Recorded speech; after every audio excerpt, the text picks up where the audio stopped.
This is a reading from the poem of the Man God by Maria Valtorta, Volume 1, Episode 38. Mary, the teacher of Jesus, Judas, and James. 29th of October, 1944. Jesus says, "Come, little John, and see. Held by my hand, which will lead you, come back to the years of my childhood, and what you see will have to be included in the gospel of my boyhood, where I want also the vision of the family stay in Egypt to be put. You will put them in this order: the family in Egypt, then the first working lesson given to the child Jesus, then this one, which you are about to describe, the scene of my majority, promised today, 25th of November. Lastly, the vision of Jesus among the doctors in the temple at his 12th feast of Passover. What you are now going to see is not without a reason. On the contrary, it enlightens details of my early years and relationships among relatives, and it is a present for you in the feast of my regality, as you feel the peace of the house in Nazareth being transfused into you whenever you see it. Right. I see the room where they usually take their meals, and where Mary works at her loom or needlework. The room is near Joseph's workshop, and I can hear the sound of his working. Here, instead, there is silence. Mary is sewing some strips of wool, which she has certainly woven herself. They are about 1.5 meters wide and twice as long, and I think they will be used to make a mantle for Joseph. From the door which opens onto the kitchen garden, ruffled hedges of little daisies can be seen. Their color is violet blue, and they are commonly called Marys, or starry sky. I do not know their botanical name. They are in full bloom, and consequently it must be autumn. But the green is still thick and beautiful on the plants, and from 2 beehives leaning against the sunny wall, bees are flying in the bright sunshine, buzzing and dancing, going from a fig tree to the vines, and then to a pomegranate tree full of its round fruits, some of which have already burst from excessive growth, and show the strings of juicy rubies lined up inside the green-red casket divided into yellow sections.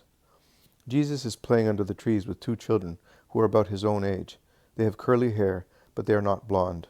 One, on the contrary, is very dark, a little head of a little black lamb, which makes the skin of his little round face look even whiter, and the 2 most beautiful, large, wide, open, blue-violet eyes. The other is less curly, and his hair is dark brown. His eyes are brown, and his complexion darker, but with a pinkish hue on his cheeks. Jesus' little blonde head looks like a blaze of light. They are playing in perfect harmony, with some little carts on which there are various articles, leaves, little stones, wood shavings, little pieces of wood. They must be playing at shops, and Jesus is the one who buys things for his mummy, to whom he takes now one thing, then another one.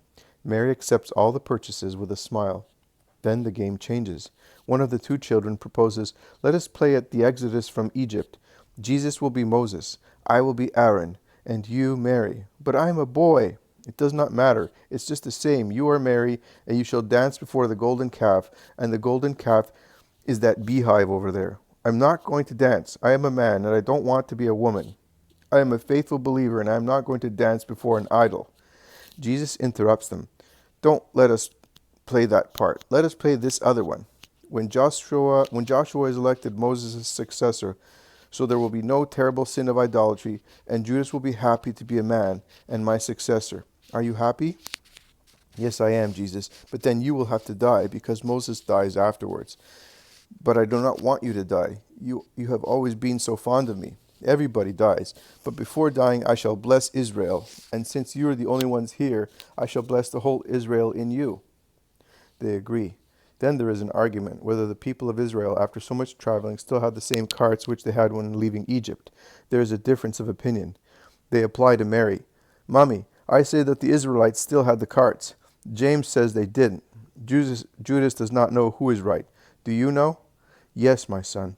The nomadic people still had their carts. They repaired them when they stopped to rest. The weaker people traveled in them, and also the foodstuffs, and many things which were necessary for so many people were loaded into them, with the exception of the ark, which was carried by hand. Everything else was on the carts." The question is now solved. The children go down to the bottom of the orchard, and from there, singing psalms, they come towards the house. Jesus is in front, and he is singing some psalms in his gentle, silvery voice. Behind him there come Judas and James, holding a little cart, which has been elevated to the rank of tabernacle. But since they have to play also the part of the people, in addition to Aaron's and Joshua's with their belts, they have tied to their feet other miniature carts, and thus they proceed very seriously, as if they were real actors. They cover the whole length of the pergola. They pass in front of the door of Mary's room, and Jesus says, "Mummy, hail the ark when it passes by."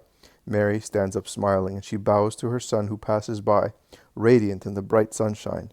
Then Jesus clambers up the side of the mountains that forms the boundary of the house, or rather the garden.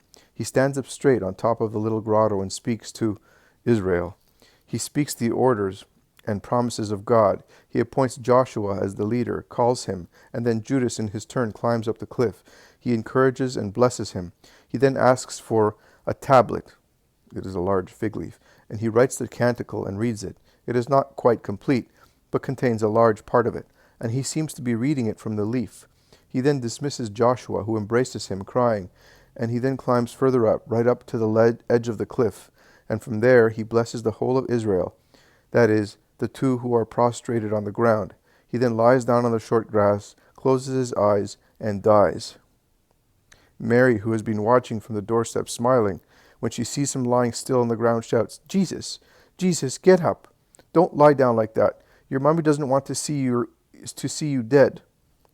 Jesus gets up smiling, runs towards her, and kisses her. Also James and Judas come. They also receive Mary's caresses.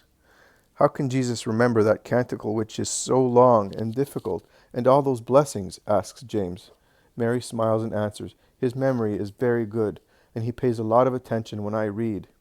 I too at school pay attention, but I then get sleepy with all the hubbub. Shall I ever learn them?" "You will learn. Be good." There is a knock at the door. Joseph walks quickly across the orchard and the room and opens it. "Peace to you, Alphaeus and Mary." "And to you, and blessings." It is Joseph's brother with his wife. A rustic cart, drawn by a strong donkey, is outside in the street. "Did you have a good trip?" "Very good." "And the children?" "They are in the garden with Mary." But the children have already come to greet their mother. Also Mary comes, holding Jesus by the hand. The two sisters-in-law kiss each other. "Have they been good?" "Very good, and very dear." "Are the relatives all well?" Yes, they all are. "They send you their regards, and they have sent you many presents from Cana, grapes, apples, cheese, eggs, honey. And, Joseph, I have found just what you wanted for Jesus. It is on the cart, in the round basket." Alphaeus' wife smiles. She bends over Jesus, who is looking at her with his eyes wide open. She kisses him on those two strips of blue sky and says, "Do you know what I have for you? Guess." Jesus thinks, but he cannot guess. I doubt whether he does it deliberately to give Joseph the joy of giving him a surprise. Joseph, in fact, comes in, carrying a large, round basket. He lays it down on the floor in front of Jesus, unties the rope which is holding the lid on. He lifts it, and a little white sheep, a real flock of foam, appears sleeping in the very clean hay.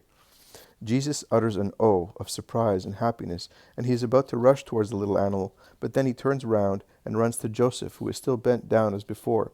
He embraces him and kisses him, thanking him. The two little cousins look with admiration at the little creature, which is now awake, and is lifting its little rosy head, bleeding, looking for its mother. They take it out of the basket. They offer it a handful of clover. It browses while looking around with its mild eyes. Jesus continues, saying, for me, thank you, Father. Do you like it so much?" "Oh, very much. White, clean, a little lamb. Oh," and he throws his little arms around the sheep's neck. He lays his blond head on its little head and remains thus, happy. "I brought two, also for you," says Alphaeus to his sons, "but they are dark. You're not quite so tidy as Jesus, and your sheep would always be untidy if they were white. They will be your herd. You will keep them together, and so you will no longer be loitering in the streets, you two little rascals, throwing stones at each other." The children run to the cart and look at the other two little animals, which are more black than white. Jesus has stayed behind with his sheep. He takes it into the garden, gives it water to drink, and the little pet follows him as if it had known him forever. Jesus beckons it. He calls it Snow, and the little lamb replies, bleating happily. The guests are sitting at the table, and Mary offers them bread, olives, and cheese. She also puts a jug on the table with cider or water sweetened with honey. I do not know exactly which.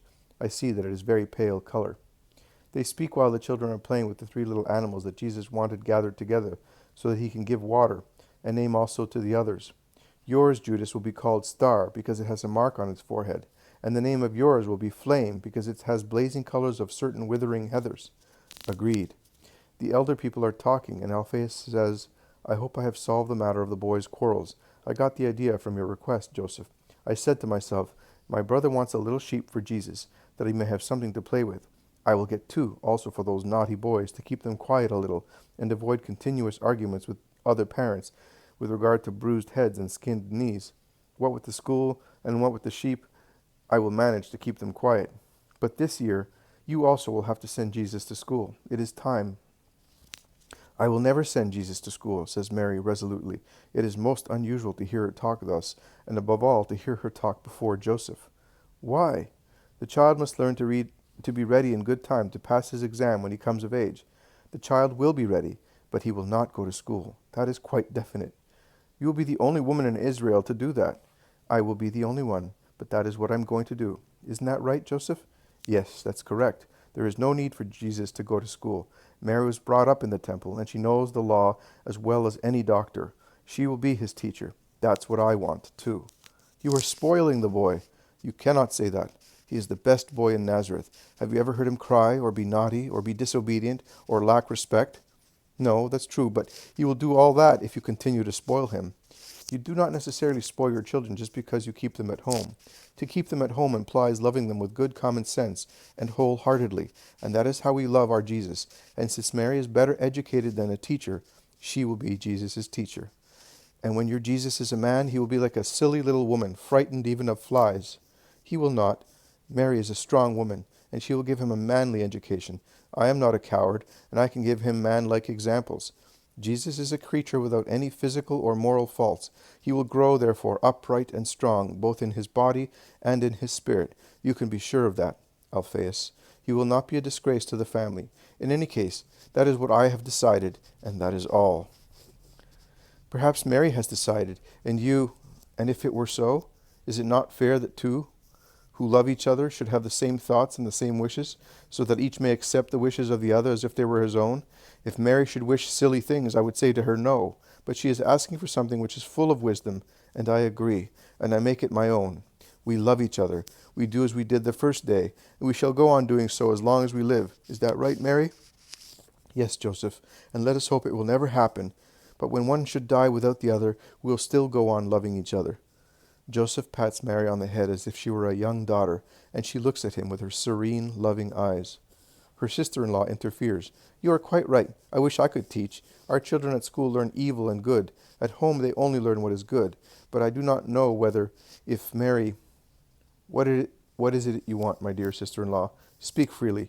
You know that I love you, and I'm happy when I can do something that pleases you. I was thinking, James and Judas are only a little older than Jesus. They are already going to school for what they have learned. Jesus instead already knows the law so well. I would like, if I asked you to take them as well when you teach Jesus, I think they would behave better and be better educated. After all, they are cousins, and it is only fair that they should love one another like brothers. Oh, I would be so happy. If Joseph wants, and your husbands agree, I am quite willing. And your husband agrees, I am quite willing. It is the same to speak to one as to speak to three, and it is a joy to go through the whole Bible. Let them come. The three children who have come in very quietly are listening and are waiting the final decision. They will drive you to despair, Mary, says Alphaeus. No, they are always good with me. You will be good if I teach you, will you not? The two boys move near Mary, one on her left side and the other on her right. They place their arms around her shoulders. They lean their little heads on her shoulders, and they promise all the good in the world. Let them try, Alphaeus, and let me try. I am sure you will not be dissatisfied with the test. They can come every day from the 6th hour until evening. It will be enough, believe me. I know how to teach without tiring them. You must hold their attention and let them relax at the same time. You must understand them, love them, and be loved by them, if you wish to get good results. And you will love me, will you not? 2 big kisses are the answer. See? I see. I can only say thank you. And what will Jesus say when he sees his mommy busy with others? What do you say, Jesus? I say, happy those who listen to her and build their dwelling near her. As for wisdom, happy are those who are my mother's friends, and I am happy that those whom I love are her friends. But who put such words on the lips of the child? Alphaeus asks, astonished. Nobody, brother. Nobody in this world. The vision ends here. Jesus says, And Mary was my teacher, and the teacher of James and Judas. That is why we loved one another like brothers, not only because of our relationship, but for our science and the fact that we had grown up together, like three shoots supported by one pole only. My mother. There was no other doctor in Israel like my sweet mother, seed of wisdom and of true wisdom. She taught us for the world and for heaven. I say she taught us, because I was her pupil exactly as my cousins, and the seal was kept on the secret of God against Satan's investigations, and it was safeguarded by the appearance of a normal life. Did you enjoy this sweet scene? Now be in peace. Jesus is with you.